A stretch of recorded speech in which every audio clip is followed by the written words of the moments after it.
When you walk through the doors of the Avenue Bakery, you'll find a gem that looks less like an actual bakery and more like a museum. We have a tendency to build museums and tell people go, but that doesn't always happen. And if you want to revitalize the community, you have to put it where the people are. And so that's the whole idea of the bakery and all the history that we have here. James Hamlin is the owner of the Avenue Bakery. He says owning a bakery in the neighborhood where he grew up wasn't a childhood dream of his. It's simply a means to an end. And the whole idea of the bakery has been and still is to attract people back to historic Pennsylvania Avenue so that we can spearhead investment and redevelopment of the business district from an economic perspective. The bakery is the first step in that process, but the mission extends outside of the bakery's walls to revitalize the entire Pennsylvania Avenue and restore it to its former glory. It was a thriving business district. It was our business district. That's where we went to shop. That's where all the entertainment was. It was full of movie theaters.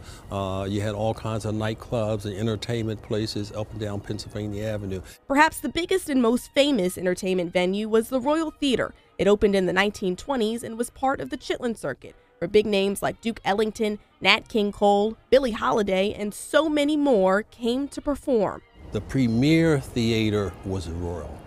If you didn't make it at the Royal, you weren't going to be successful in the entertainment business. The most strongest venue there is on that avenue was the Royal Theater.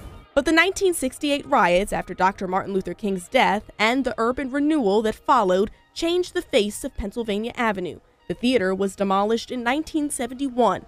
This monument is all that's left of it today.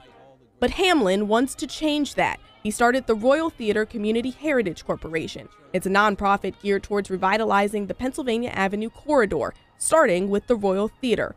They're fundraising right now, but the project is bigger than restoring the area to its former glory. It's also about creating a better future for generations to come. We have to change what our young people are growing up in. This atmosphere that the young people growing up in is not what I grew up in.